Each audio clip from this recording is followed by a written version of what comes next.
Okay. Josh. Good morning. As you know, I always forget that.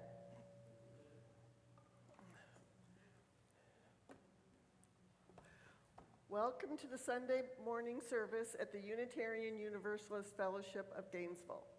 I am Sue Booth, Worship Associate for this morning. And helping me is Destin Rushing. He's in training to be a full-fledged worship associate.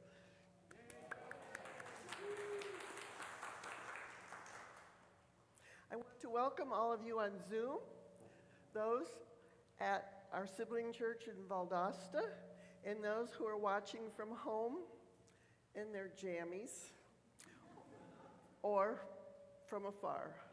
Thank you for choosing to worship with us this morning. And for those of you here in the sanctuary, I'm sure glad we get to spend this time in community.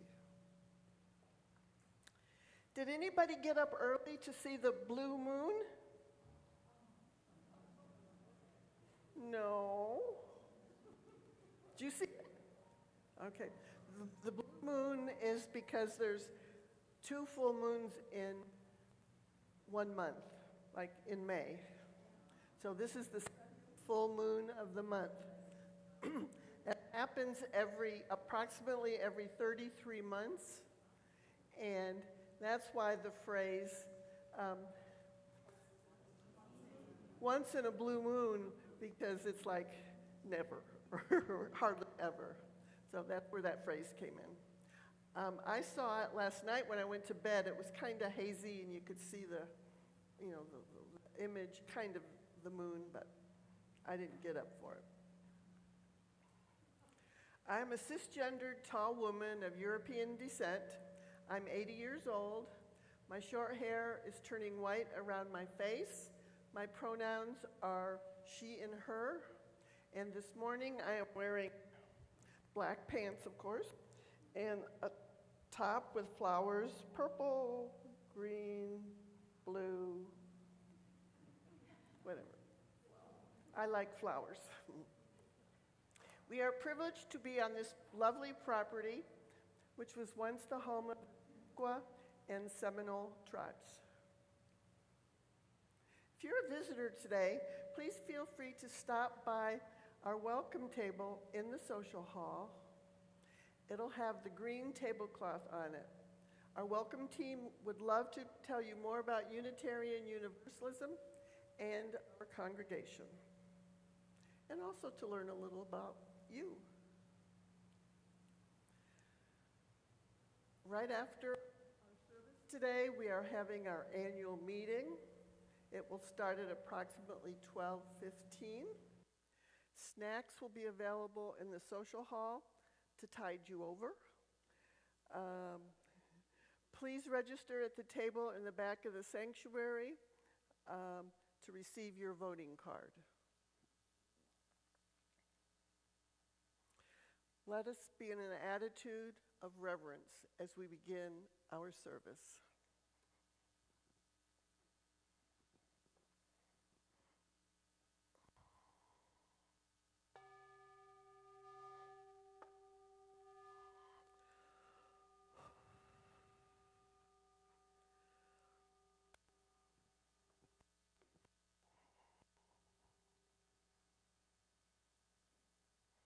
Destin, will you please light the chalice?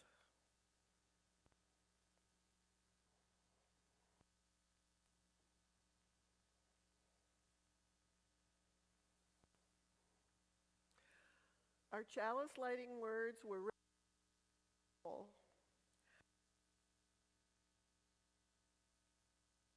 light, warmth. Out of the warmth, joy. Out of the joy, togetherness.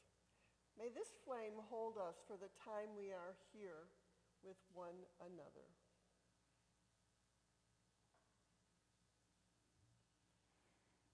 Our opening words were written by Carolyn Owenthal.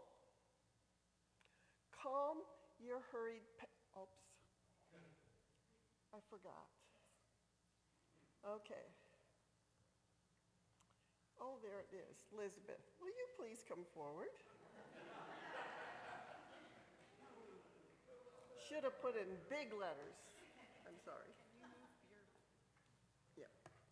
Just got conflicting technology here.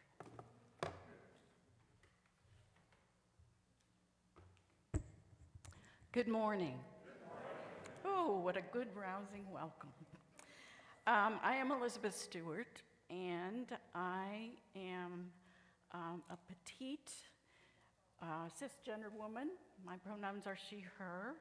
I have just begun my the fourth quarter of my life, and with any kind of luck, I'll go into overtime.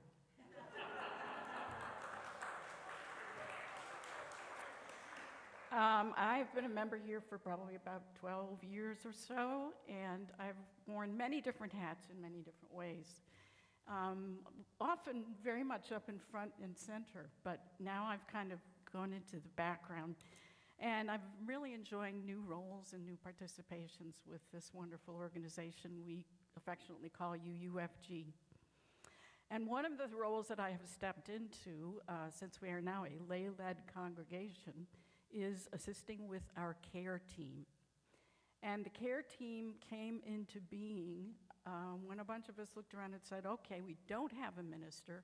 How are we going to get ministering and pastoral care to people who need it?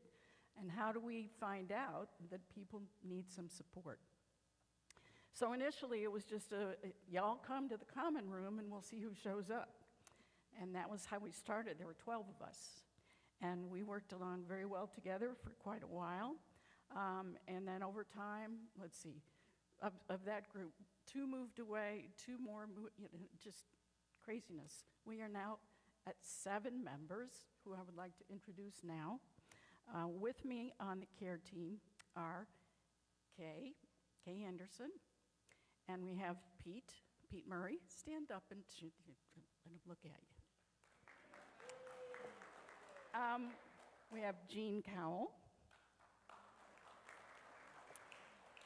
And they're all here with us today, and then there are 3 other members who cannot be here. One is Jim Wright. Jim is our chair, and you'll hear a little bit more about why he's not here with us today at the end, because he's going to do the closing message from me. Anyway, and then we have Marilyn Roberts and Renee Richter, and they are both seeing to family obligations today. And so one of the things that we're learning is that even the care team needs care once in a while, so it's been interesting. But part of what we are doing today with this service is asking for your support and your help. And if you feel like you can be a caring presence, we would love to have you come and see us and join us. We're going to have an open meeting, our next meeting. We meet monthly. And during that meeting, nothing confidential would be discussed. And we would just kind of talk about the care team itself, what we do, and questions people have. So look for that announcement. I was just asked to write an annual report for the board about what we do. And so here's some of the information that is in that report. From March of 22, when we came together, to March of 23, there was one very dedicated care team member who created and maintained a box that we have. It's called the Cards of Caring.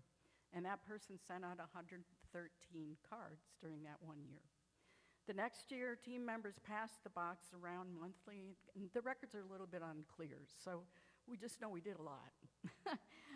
But then, from February of 24 to May of 26, 276 greeting cards were sent by one dedicated team member in the general categories of sympathy, get well, thinking of you, encouragement, and thank you.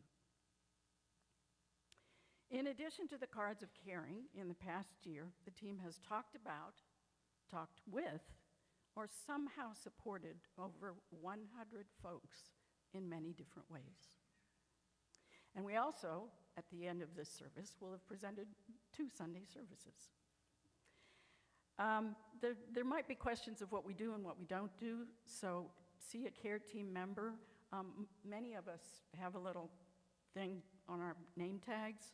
Pete didn't get one yet, so Just remember Pete, he's on the care team too. What you can do, whether you choose to be a member of the care team or not, we can use your help. We can ask you to donate cards. Many of you I know give to charitable organizations who send you lovely gift cards, or whatever, not gift cards, that would be nice. Send you beautiful cards, and if you're not going to be using them, please share them with us and we will make good use of them.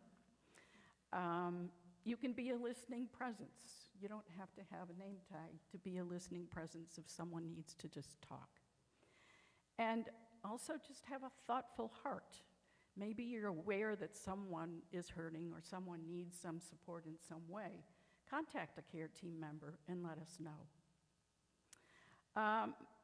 So also, just so you know, there are several other things going on quietly in this congregation that I'm involved with.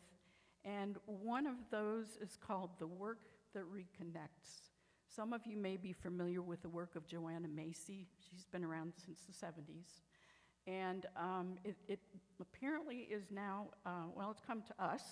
And thank you to Diane DuPoit, who has worked with this information for many years. A group of us are getting together and we're trying to build a network of people who can help folks reconnect and make our congregation even stronger than it already is. So if you're interested in the work that reconnects, please contact James. James is kind of a resource person for that information. So now, the service is intended to give you some thoughts about how to be a caring presence, and we hope everybody enjoys what we have to say. Thank you.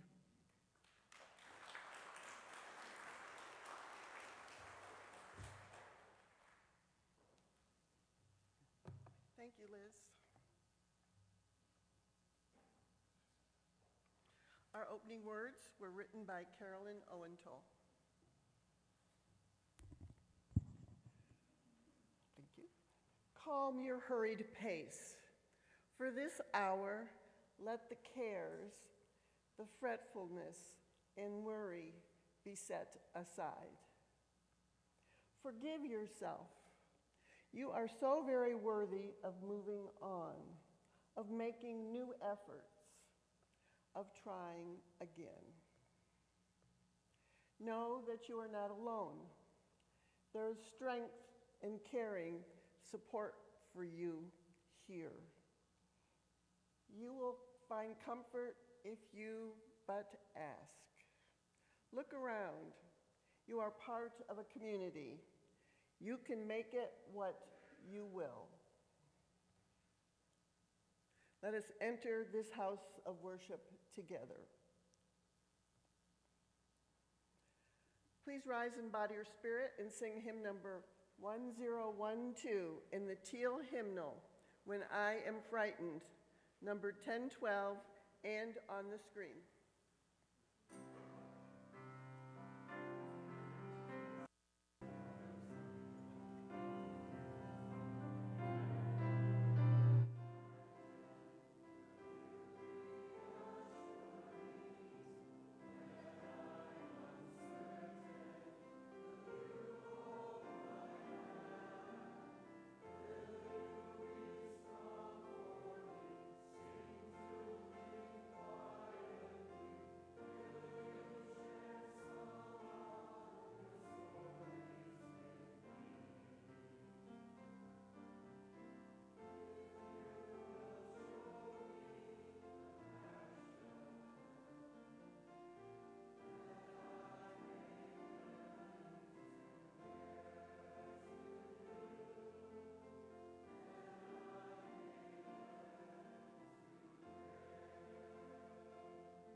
Each week, we have the opportunity to share publicly our joys and sorrows. To do this, we write what is in our hearts in this book by the doors when you come in.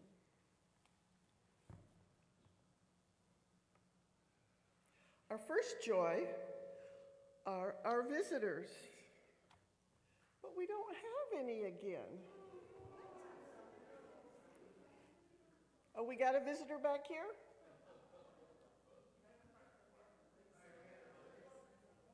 Oh, we have a visitor, Lou, back here.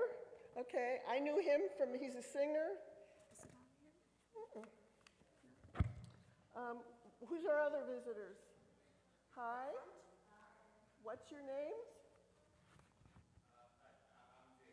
Dick? Here it is. Oh, it's in the front page. We didn't think of that.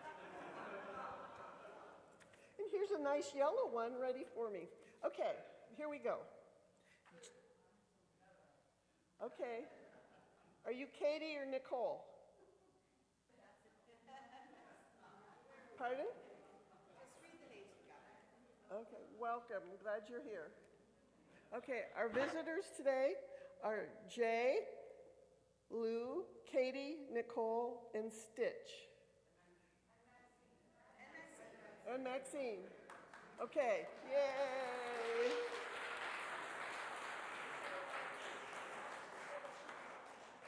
Thanks for choosing to share your Sunday morning with us, no matter how hectic it is. Okay. And Lisa in the back. Okay. Shoo. Yeah, lots of visitors. I was kind of disappointed again. I thought 2 weeks ago there was no visitors, and I thought, are they not coming just because I'm here?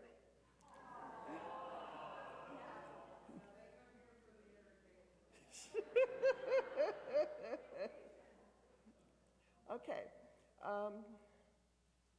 Now I'll read the joys and sorrows that people have shared in our book. David Wilcombe writes, once again, I attended Memorial Day celebration at the historical Evergreen Cemetery on Gainesville's east side. A VA chaplain led the service, and this year, Gold Star families were given special recognition. Afterwards, I thanked my county commissioner for his speech, noting that both veterans and their families suffer during war times. I also think about the 5 men who died in my artillery unit during my Vietnam tour that took place over 50 years ago. The event organizers reminded everyone the cemetery is open to the general public and is a great place to stroll the pathways around the beautiful grounds underneath the ancient hardwood trees. Carrie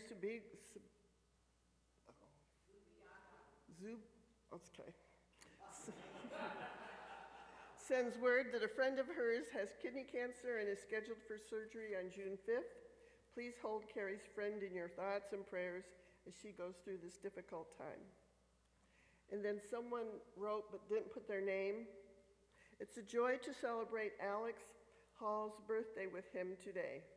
He's been a positive force in my life, and we hope he knows how grateful we are for him.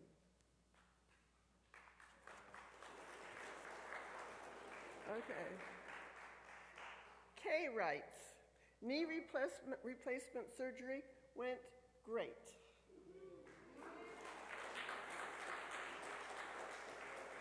Okay, James writes, kids have gotten to the finish line and are so excited for summer break.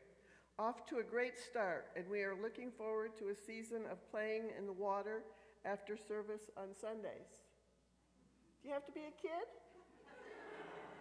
Oh, good, okay. And then Aaron Broadwell and Peter Marino. This is our last Sunday before our annual summertime in upstate New York. We will miss you and see you in August. We'll miss y'all too.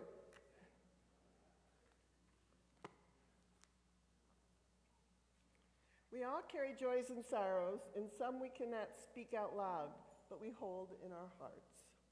For those unspoken joys and sorrows, I would like to invite you to come forward and drop a stone in our communal water bowl. As your, as your stone is surrounded by the water, may you feel the warm love and support of our church community. After all have dropped their stones, Pete will drop 2 stones for the joys and sorrows of all who are gathered with us virtually. Please come forward.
Chase, there we are.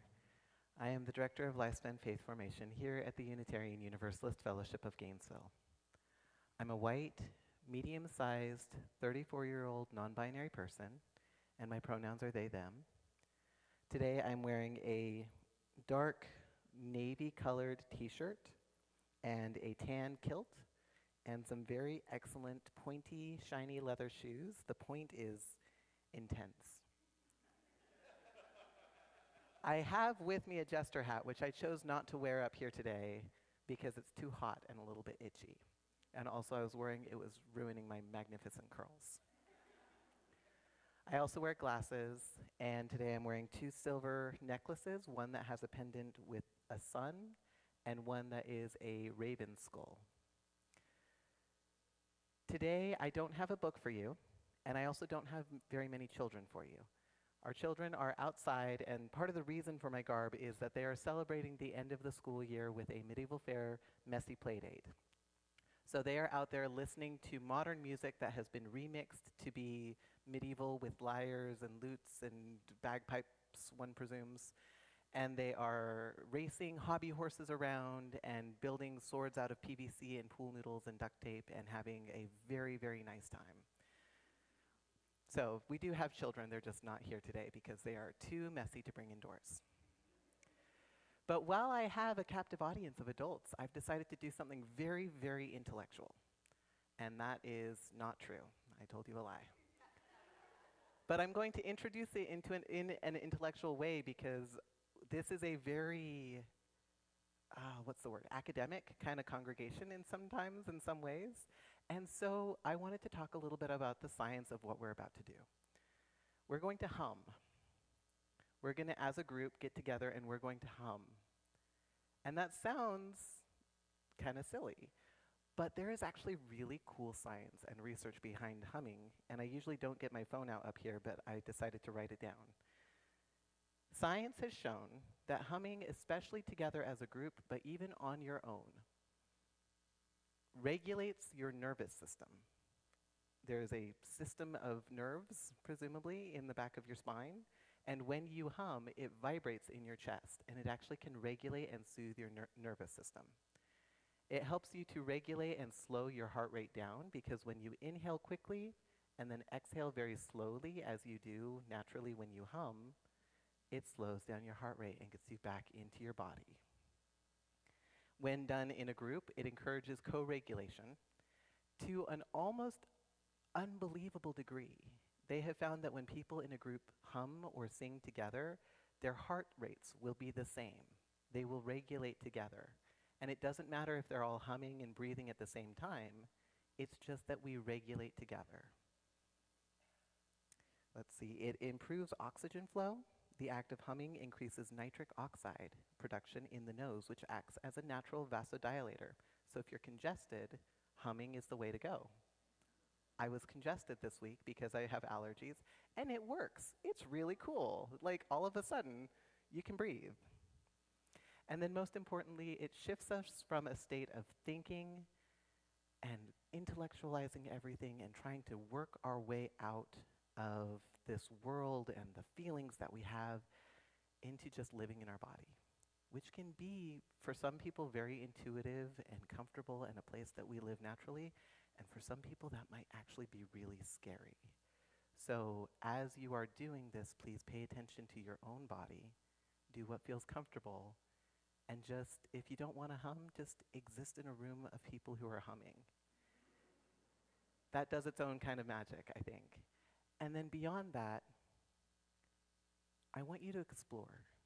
We're going to start, Jane is going to play us a couple of notes, but move your notes around. If you feel like you want to harmonize in ways that the piano is not playing, try it. If you want to create some dissonance with your neighbors, try that too. Harmony is cool. Dissonance is also cool, and it does cool things in the body. So we're just going to play for a few minutes. We're going to sit, and then as we sing, there's something that I've been introduced to, that we're going to just sing until the singing is done. Instead of that, we're going to hum until the humming is done. If we go longer than like 3 to 5 minutes, for respect for the care team, because I don't know how long they wanted me up here, I will start to bring us down, and I'll let Jane know when we'll start to wrap up. And we can go ahead and start.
I want to just sit in the quiet for a moment and take a moment to just feel where your feet are. Feel where your body is connecting to the chair or to the ground, or where your arms are connecting to your legs. Feel whatever is rising up to be felt in this moment. Breathe in whatever way feels comfortable to you, whether that's deep all the way down into your stomach or shallow into your lungs. And take a moment to just feel whatever it is that you need to feel. And when you're ready, give a gentle thank you to your body for carrying everything that it carries day to day, year to year. What an incredible gift to be able to hold what we hold, feel what we feel even when it hurts. And when we feel it and we breathe in through where the pain sits,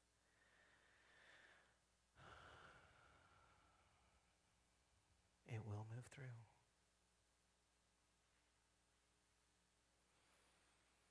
This world is hard, and we're still here. Thank you.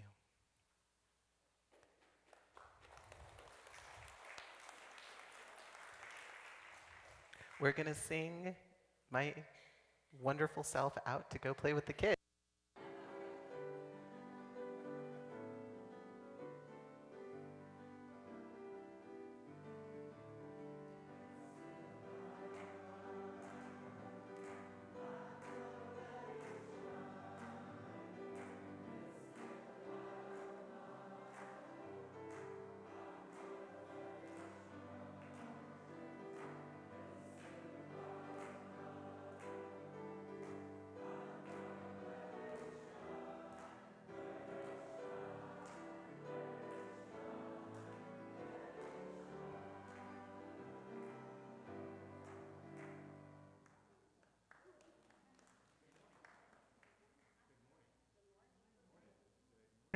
There we go.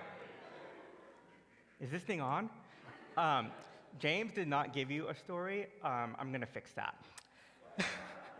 Sometimes the best way that we can care is to listen to the ones that we want to care for and to withhold our help if it may hurt more than help or if it is not wanted.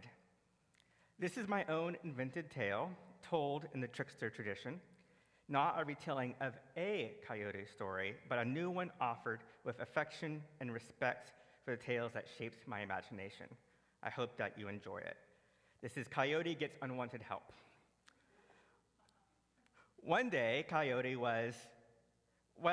he had gotten into the fermented berries again. He stumbled into town, and everyone immediately felt concerned for him. He tried to tell the people that he was fine, he just wanted to be by himself, but this particular town held Coyote in great reverence. They saw that he was stumbling around, slurring his words, and they did not want to leave him be. They cared about him.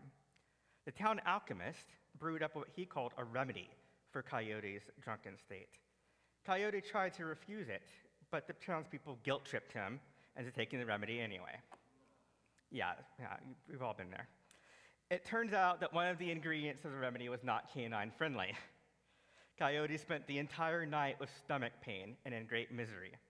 This angered Coyote. His dignity had been violated, and he gathered the people. He clapped his paws, and everyone began dancing. They danced and they danced, much to the bane of my existence. Hymn number 311, Let There Be a Dance, or Let It Be a Dance. That song just, I know a lot of you like it. I'm just teasing. Until they agreed to Coyote's demand that nobody should ever be required or pressured to offer or receive help. Anyone who broke this law found that they began dancing, and to make it doubly embarrassing, it was always the chicken dance.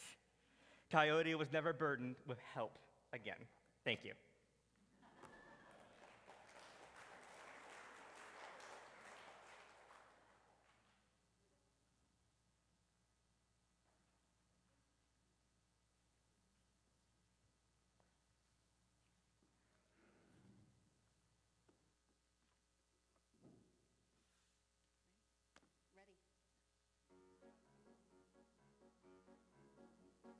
Ready? We'll always be bosom buddies, friends, sisters, and pals.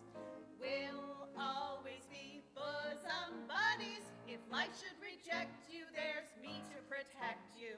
If I say that your tongue is vicious, If I call you uncouth, it's simply that. Who else but a bosom buddy will sit down and tell you the truth? though now and again I'm aware that my candid opinion may sting. Though often my frank observation might scald. I've been meaning to tell you for years you should keep your hair natural like mine. If I kept my hair natural like yours, I'd be bald. But, darling,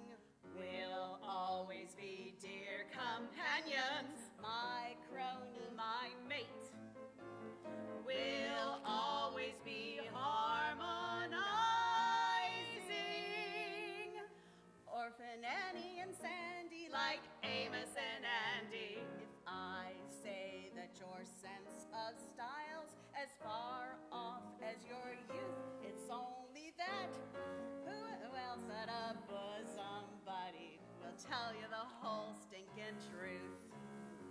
I feel it's my duty to tell you it's time to adjust to your age. You try to be peg on my heart when you're Lady Macbeth. Exactly how old are you, Vera? The truth? Well, how old do you think? I'd say somewhere in between 40 and death. But, sweetie, I'll always be Alice Toklas if you'll be Gertrude Stein.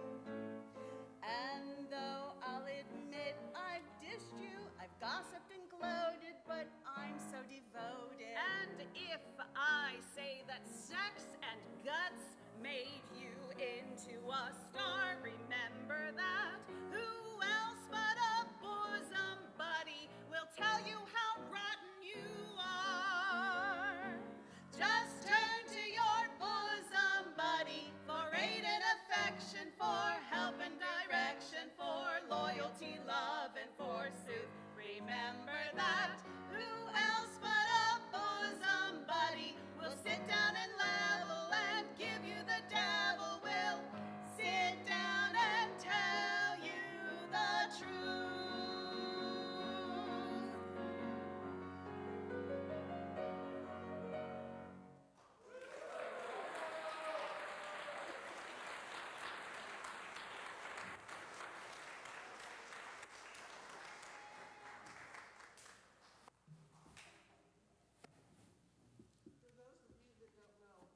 And Kay are daughter and mother.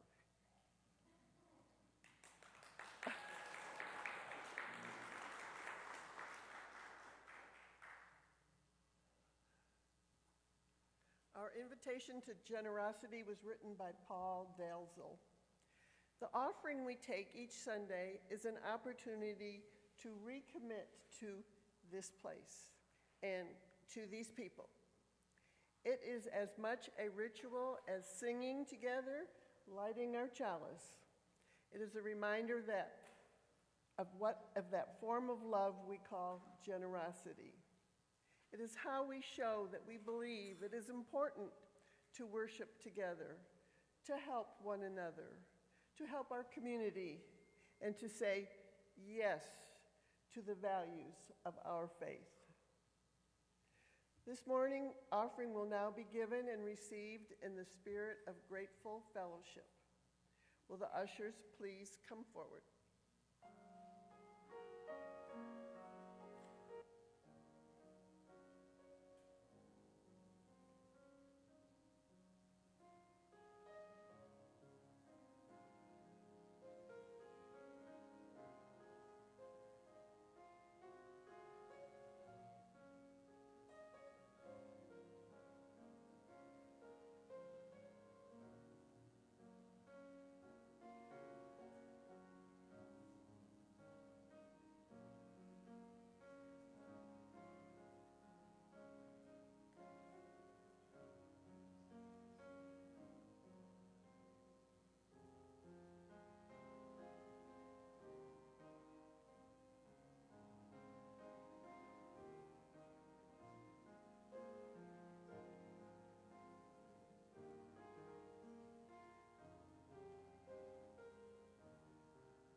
Thank you, Jane. Good morning. Can everyone hear me okay? Okay. I am Kay Anderson, and I am a white, Medicare age, cis woman, And that's my daughter. You heard that part. And I'm very happy to be here today. I'm wearing a shirt with flamingos on it and some black pants and black sandals, and I have my Inukshuk on today. I got it in Newfoundland. It's cool. And I have a messy bun, but it looks really messy now. Sorry. Okay, so first we're going to see a little video that hopefully is queued up, and then we're going to talk about it briefly. It's just, there's all this pressure, you know?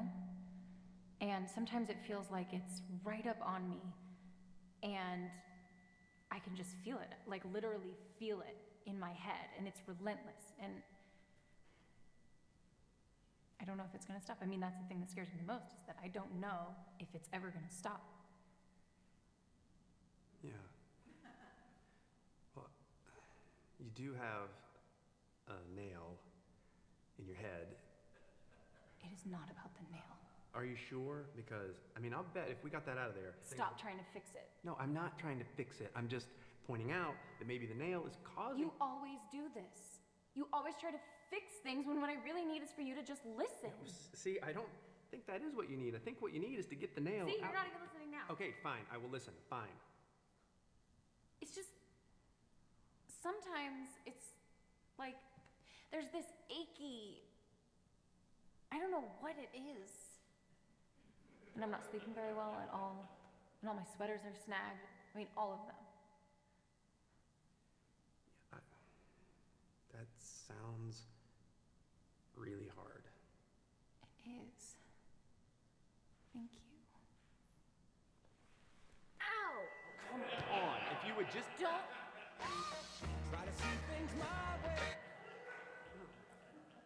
So it's not about the nail, right? And it's 10 minutes till noon, so I'm gonna kind of try to compress this a little bit. So if I go over, I apologize. I'm gonna do my best. So what is it about, if it's not about the nail? What was that woman looking for? Someone to listen. Understanding. Compassion. When he said that afterwards, that sounds really rough. That was compassion, yeah. Okay, when you talk to someone, we're gonna hopefully have time to do that, I don't know. We might just get to the modeling part, okay? How do you want your words to be received? In a perfect world where you can kind of orchestrate a conversation, you might decide to set up an appointment with a friend, meet at a coffee shop, be in a place where it's quiet, where there's no leaf blowers running or jackhammers hammering. You maybe would sit down with a cup of coffee and a cookie. And then you would pick a person to listen. What kind of person is that? Is that you? Are you that person? Maybe? Okay, let's see. I'm going to ask you to rate this from 1 to 9. How good of a listener are you? How about 1? And 1 is the lowest. Okay, so we know where we're going, 1 to 9. Who thinks they're a 1 at listeners? 2, 3, 4, 5, 6, 7, 8, okay, 9. 9. We got 1 9 back there. That's so great. I did 9 on purpose because there's always more. You can always get better at it, right? Absolutely.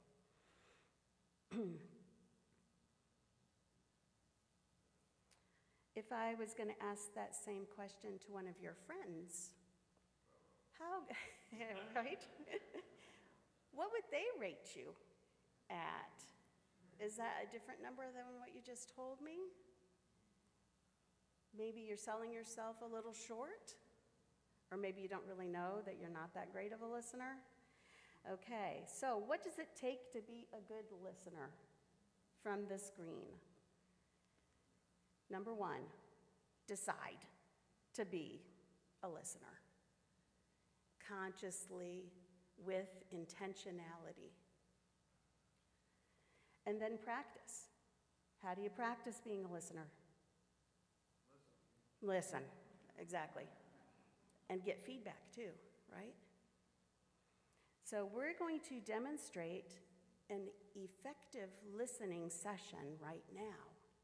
And we have a speaker, who is Pete, from our care team, and a listener, who is Elizabeth, from our care team. And next slide, please. We're going to watch, oh, I forgot my, does somebody have a phone handy? Keep time for me? Okay. And I'm going to shorten the timer. It was going to be 90 seconds. Now it's only going to be 60. So just deal with it. Deal. Okay, so we're going to be looking for nonverbal communication. What's an example of nonverbal communication? Somebody? Nodding. This is definitely eye contact, I heard. Not what? I still didn't catch it. No eye, yeah, lack of eye contact, yes. The amount of eye contact. And really, eye contact is kind of a tricky thing, right? Because if people are on the spectrum, they have trouble with that sometimes, so you might have to adjust based on who you're talking with or who you are, right? Okay, so we're going to be looking for nonverbal communication. Also, verbal communication that is appropriate for listening. And these things are open-ended questions. Who, what, where, when, how. Which W did I leave off? Why. Don't ever ask why. You can ask me later, why not why, but not right now, okay? There's a really good reason, a lot of research for why we don't say why. If you're going to a counselor and they're asking you why do you feel that way, find a new counselor. Okay, oh, I'm sorry. And then at the end of the person's story, so the speaker, Pete, Elizabeth is going to use one of these phrases. I think I hear you saying, or it sounds like, just like that man did in the video, that sounds really rough. That's a good summarization also. But if you want to give more details about what you heard, that's okay. So we're going to listen for Elizabeth to say that, along with, did I get that right? What's the point of saying, did I get that right? Checking in. Feedback. Excellent. It's a really important part of it, because a really good listener isn't perfect, ever. All right, keep the focus on the speaker. Somebody's got a timer going. We're giving you 60 seconds, and Pete is going to tell us about a time when he stood up for somebody else or stood up for himself. Okay? When I was in high school, junior high school, excuse me, we were integrated. I was the only white kid. And my best friend was Timmy Welcome. And imagine my surprise when I walked out of the cafeteria and there were 5 white guys, hooligans, around Timmy, and one of them had a knife. And I was alarmed for Timmy, and I stepped in between as the guy was poking, and he hit me in the hand. That's the scar. And the blood hit his shirt, white shirt, and he threw up. No. Well, we laughed. We all laughed at the guy. And many, many years after that, he and I met again under circumstances. And it turns out he became an attorney for civil rights because of that incident. Oh, my. So that was really cool. Imagine my surprise at that. Very cool. Did I get 60 seconds? You did. Your turn. So am I hear you saying that this is an experience that probably changed your life in some way? It definitely affected it. Okay. So I got that part right. You did get that part right. And I'll bet there's a lot more detail we could talk about. Yeah, there's a lot. Well, thank you for sharing that with me. My pleasure. Thank you. You guys are good. Okay. Sorry about that alarm, you guys. I'm so sorry. That's my reminder to walk. Every 2 hours, I have to get up and walk because of my surgery. Okay, so that also means it's noon. And we were going to break up into pairs and practice that same thing. And I'm sorry, you're going to have to practice on your own, okay? I want to ask Pete, how did it feel to know that Elizabeth really heard you? It was good on many different levels because it's always good for someone to know about you what you do. Right, And understand it. right. So you might not know this, but the care team members listen to people. That is one of the things that's really important for being a member of the care team. And we even practiced active listening skills during our monthly meetings in the past. So during this time that we're living in right now, listening to each other is the one thing we do have to comfort ourselves and to comfort other people. So listen, just listen, okay? Thank you.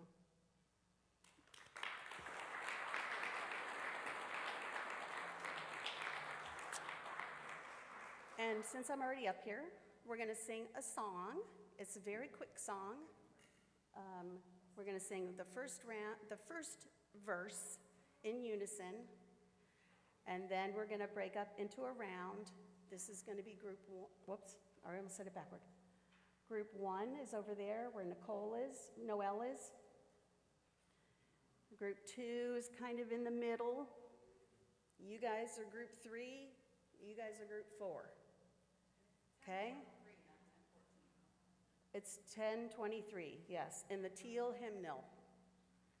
1023. Sorry. We're going to sing it one time through all together, and then we're going to break up into parts. And Andrea will raise her hand when it's your turn over there, number 1, okay? So please rise and body your spirit if you're willing and able, and sing like you believe it, okay?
As Destin extinguishes our chalice, let us read our chalice lighting words that are on the screen.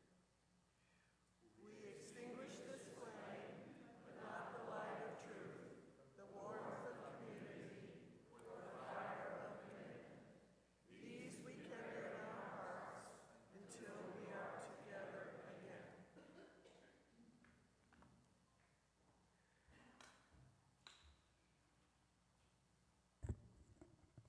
This is a message from Jim Wright, co-chair of the CARE team. I'm sorry that I cannot be with all of you this morning, but a wisdom tooth extraction is taking a little longer to heal than I had hoped. I was recently reading a book of inspirational quotes and ran across this quote about tasks, says Jim. Set me to a task in which I can put something of my very self. And it is a task no longer, it is a joy, an art.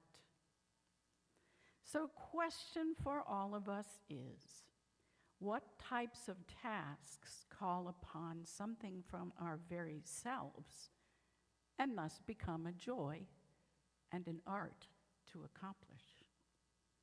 The purpose of the UUFG CARE team is to actively reach out to members who need personal, caring attention due to challenging circumstances in their lives. If your very self resonates with this purpose, to reach out with personal care to members in need of special attention, then Jim invites you to talk with a member of the CARE team about how you might become involved.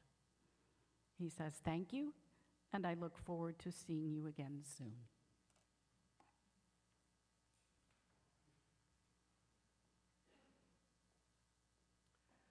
The service is now over.